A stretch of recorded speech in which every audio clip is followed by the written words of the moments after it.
Hey everyone, it's Ryder from Skip. It's Wednesday, May 26th. I hope you're doing well. A very important video today on not only new data from the SBA for EIDL loans and grants, but also there was 2-hour testimony from Isabel Guzman this morning to the Small Business Committee. She answered a ton of questions. Still a lot has been left unanswered, but this video will be an important recap for all of you that are still waiting for SBA programs, whether that's EIDL loan increases, targeted or supplemental grants, PPP funding, or some of the other SBA programs. The majority of you are still waiting. I'll cover all of that. It's going to be a helpful video, so be sure to watch until the end. Be sure to subscribe if you're new to this channel or if you've watched dozens of our videos. Today is the day to hit that subscribe button. It helps us so much. It helps our entire team. It allows us to do these updates every day and provide insight into what's happening with the SBA and other grant and funding programs. So thanks for subscribing and watching till the end. And I would love to hear in the comments, which program are you still waiting for? Are you waiting for an EIDL loan increase, a targeted, a supplemental grant, a PPP, or something else? Drop it in the comments. I know it helps everyone else when they see they're not alone, you're not alone, other people are in the same boat. Here's the main takeaway I want to lead off with. This is an updated report that came out yesterday, May 24th, on the state of COVID relief. It includes PPP and EIDL data. The EIDL advances from last year, we know there was $20 billion from the CARES Act. I want to reiterate the numbers here. There were over 8 million applications last year, and around 6 million, a little less, were approved for EIDL advances last year. Again, 1 to 10,000, 1,000 per employee. So I believe the average was around 2 to 3,000. I've calculated that in the past. But this is what I want to show. Nearly 6 million. I can round down even and say 5 million were approved in around 6 to 8 weeks. And over 8 million applications. So we know by looking at this, there were at least 8 million people who were in the queue for the topping up to 10K or the supplemental. Again, not everyone qualified. Based on our data, we had our low income lookup tool on our app, trackeidlgrant.com, to get our app, or Hello Skip in the App Store or Google Play. Anyway, we had hundreds of thousands use our lookup tool to see if they were in a low-income area. Our data showed around a third of businesses would qualify. So even if you look at this 6 million number and say, okay, let's say a third of them qualify, that's 2 million that would qualify under the low-income provision. Just rough numbers here. Okay, we can even round down to 1 million. And then there's a couple million people that were in group 2, right? They didn't get any funding last year because they hit the cap, but they would be next in line for targeted EIDL grants. Well, the reality is, and I've been talking about this for the last few weeks since they started publishing targeted EIDL grant numbers, that just over 100,000 have been funded.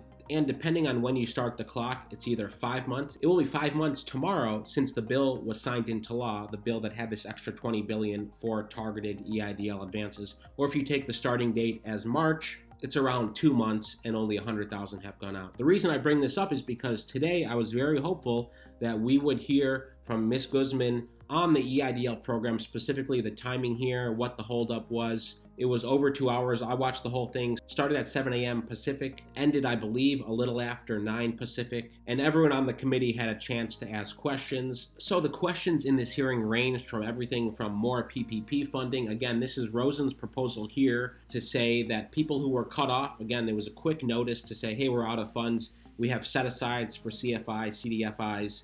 We can't fund anymore. There were millions in the queue with the SBA. In the SBA bucket, lenders had passed on information to the SBA, and they're still in the queue, right? So that's the proposal here. The bill would provide $5 billion through the end of May to fund approved applications of small businesses with 100 or fewer employees in hard-hit states with greater than 6% unemployment rate, like Nevada. So there's some restrictions there. Again, we haven't seen too much more, but I'm keeping an eye on this as well because I know a good portion of you are waiting for something there. So a lot of questions about the PPP, a lot of questions about PPP loan forgiveness. Large loans haven't been forgiven yet, and focus on EIDL. But frankly, there wasn't a lot of focus on EIDL, which I was a bit disappointed in because those are some of the biggest questions. Like I just showed you, why is there such a huge disparity between approvals? Why has it taken so long? No one directly asked those questions. Even though we've put out lots of videos, I know others have put out lots of videos and written letters specifically about this. Overall, Ms. Guzman did a good job. There were a lot of things she couldn't answer. She didn't have the data in front of her. But in any event, she hit the positives, which were better communication from the SBA since she's taken over. I've highlighted that, and I agree with that. They are doing a better job. But what was not discussed was the main problem. Why aren't EIDL grants getting out to people? What is the problem with targeted grants? And what is the problem with EIDL loan increases? Why are people still waiting there? One of the most pointed questions in the hearing today was how much funding does the SBA have that has not been distributed? That was the biggest one because we know it's billions and billions of dollars, much of which was approved 3+ months ago. And the point of this program is to get out money as quick as possible to the hardest hit businesses. One other point that was raised from a Republican lawmaker was, would the SBA consider using lenders to distribute EIDL loans? The framing of the question was because of the fraud within the EIDL program. And by the way, this report just came out as well from the Office of Inspector General. It's their annual report. One of the takeaways, more than 200 fraudsters have been brought to justice and some $600 million seized or recovered to make taxpayers whole. The OIG accomplishments is period, 12 reports, 119 indictments, 81 recommendations, and 32 convictions. And they also go into the massive amount of phone calls they've received as well and what categories they were in. So you can see almost 10,000 PPP calls, 2,500 EIDL calls, over 4,000 about identity theft, and over 25,000 related to fraud. That's nearly half of all the calls to the Office of Inspector General regarding fraud. So anyway, the lawmaker proposed, look, if you look at the fraud and you do a cost-benefit analysis of the SBA administering and distributing programs versus private lenders, and there's going to be some costs associated with that, right? The private lenders get a percentage of the loan as well. Would you save more money because you'd have less fraud? That was the question posed. Ms. Guzman did say the instances of fraud were less than 1%, and based on what I know about the PPP draws, it's around 1% of each draw that goes to the lender. It varies by loan amount.